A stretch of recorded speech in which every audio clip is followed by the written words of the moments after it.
Nejdůležitější pro nás bylo po startu vyjet ze Solventu bezpečně, protože tam bylo obrovský shromáždění lodí, protiproud, silný vítr a to bylo vlastně nejvíc stresující a nejdůležitější úkol pro nás bylo bezpečně se dostat ven na moře, což se nám podařilo. Potom vlastně jsme jeli podél Anglie, vybrali jsme si cestu hnedka na západ, aby jsme co nejrychleji projeli frontou. Křižovali jsme podél pobřeží až ke Capriza, v tom nejsilnějším větru, což trvalo nějakých 12 hodin. Potom vítr lehce zeslábl a vydali jsme se kolem Capriza.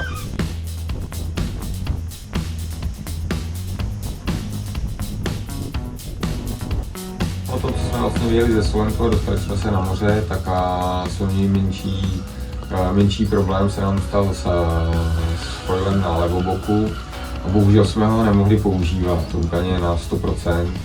Takže i proto jsme vlastně u Irska ztratili asi 4 místa, protože jsme prostě nemohli jsme prostě z lodi vymáčknout to, co bychom normálně tak, jak bychom normálně jeli, no. Takže nás to stálo 4 místa, ale naštěstí aspoň cestu zpátky od Fastnetu do Sherbrooku jsme mohli jet na pravou boku, takže jsme tomu dali prostě, co to šlo a to se vyplatilo, takže stíhací zase prostě aspoň trošku se nám vrátila ta ztráta, kterou jsme bohužel museli utrpět u Irska a o které jsme teda věděli, že jako bude pro nás méně výhodná.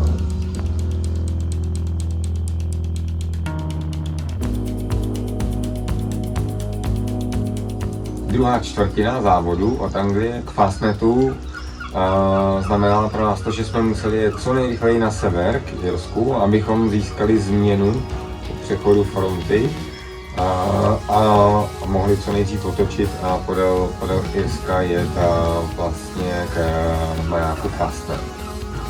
To byla nejrychlejší routing, který nám prostě počasí a navigační program vlastně nabídnul. Fastnetu jsme dojeli kolem 3 ráno, což bylo za nějakých 1 den a 1,5 dne. Ten jsme točili a pak už nám zbýval vlastně sprint až dolů do Sherbrooku ve stejném počasí, stejný směr větru, kdy to bylo vlastně na zadobok, kdy ta letěla vlastně v nejideálnějších podmínkách, co pro Inoky existují. Vítr z boku, za do boku, kdy prostě ta loď dosahuje nejvyšších možných rychlostí, což byl asi největší sprint vůbec a i vlastně díky tomu vznikl nový rekord Fastnetu.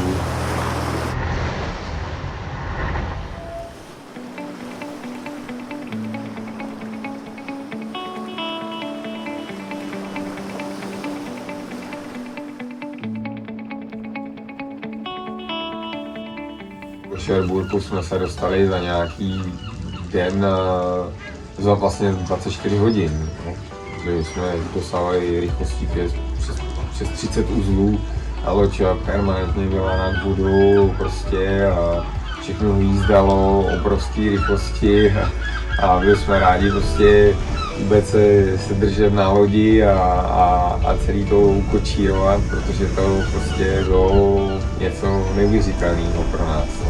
I pro Giancarla to bylo vlastně poprvé, kdy jsme opravdu tu lodi dostávali do vysokých otáček a vůbec se s tím zžít, vůbec existovat na té lodi v těch podmínkách je opravdu těžký. Člověk se musí prostě držet, tady být přichystaný, povolit otěž, jo, protože ta loď se může jako zapíchnout do vlny, může hodně zpomalit, naopak mají i velký zrychlení s porivem větru, ta loď prostě najednou z 25 se dostane přes 30 uzlů, což je prostě v tom prostoru, který tady je k dispozici, je velice náročný se pohybovat. Člověk se musí pořád držet něčeho, protože nikdy neví, že se mu ta loď škubne nebo prostě co se stane. Takže to byl vlastně asi takový jeden z nejintenzivnějších zážitků obrovská zkušenost. Prostě je to stroj, který už vlastně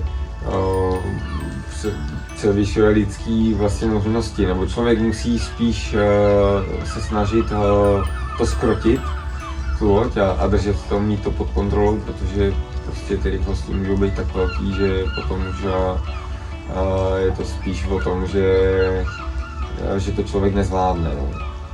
A můžou potom vzniknout různé prostě škody a nehody, protože je to velice snadný tady udělat chybu, kterou prostě, po které nastane další a další problém, takže je potřeba se velice soustředit na to, co člověk dělá, musí opravdu být precizní, koncentrovaný a prostě nedělat chyby, protože ty se tady opravdu nevyplácí. Není to malá loď, kde prostě člověk zatáhne za lano nebo to utáhne rukou, prostě není možný. Tady jsou síly v řádu tun na vinčnách, ve vantech, v předních stězích, všude prostě je obrovský napětí a člověk to musí opravdu opatrně kontrolovat, musí to mít pod kontrolou, protože jinak se velice rychle můžou stát velký škody.